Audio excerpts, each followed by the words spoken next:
quitté Paris pour Dunkerque pour y monter le DK Park, un multiplex de sport et de loisirs de 6000 m².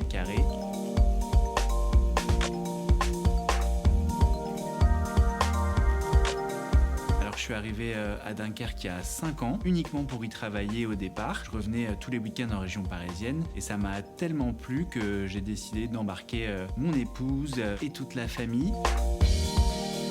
À Dunkerque, vraiment, ce qui frappe en premier, c'est la gentillesse de la population. Il n'y a aucun bouchon, les bus sont gratuits. On a vu vraiment le papillon sortir de sa chrysalide. En 50 ans, ils ont refait toutes les rues, les ronds-points, les abords de la plage. Il y a eu une patinoire qui s'est créée, une nouvelle piscine. La digue a été refaite complètement. Donc il y a une balade de plusieurs kilomètres avec des restos, des cafés.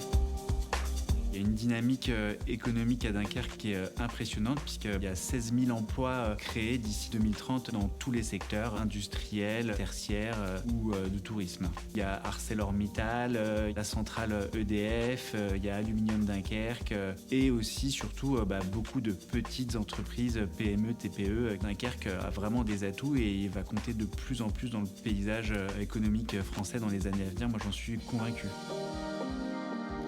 J'ai été super bien accueilli par tous les services de la mairie de Dunkerque, à commencer au départ par l'urbanisme et puis ensuite par les différents clubs d'entreprises qui existent. Il y a le club Initiative Flandre en partenariat avec la BGE qui organise souvent des after-work et qui permet de rencontrer beaucoup de personnes du tissu économique dunkerquois. Donc c'est ça aussi, il y a des moments de convivialité qu'on peut partager et c'est l'occasion pour nous, entrepreneurs, de rencontrer d'autres entreprises. Quel que soit l'endroit où on se trouve, il y en a vraiment pour tous les goûts. Si on veut être isolé et marcher en forêt ou si on veut amener sa famille et prendre un café ou une gaufre. Le parc du fort de Petite-Sainte, c'est un endroit hyper intéressant parce qu'il y a également un fort avec une dimension historique. Il y a maintenant l'Acrobranche qu'on exploite également. Il y a un musée qui est très intéressant, c'est le Lac, qui est le musée d'art contemporain, qui est un endroit aussi extraordinaire et très grand, qui mérite d'être visité à Dunkerque, qu'on peut faire en plusieurs fois. J'encourage tout le monde à venir faire au moins une fois le carnaval à Dunkerque, parce que c'est une expérience inoubliable.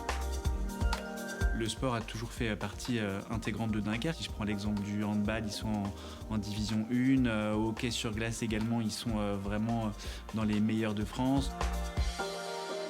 J'ai vraiment gagné en qualité de vie, en épanouissement, en relations humaines satisfaisantes et c'est vrai que je ne ferai plus marche arrière maintenant.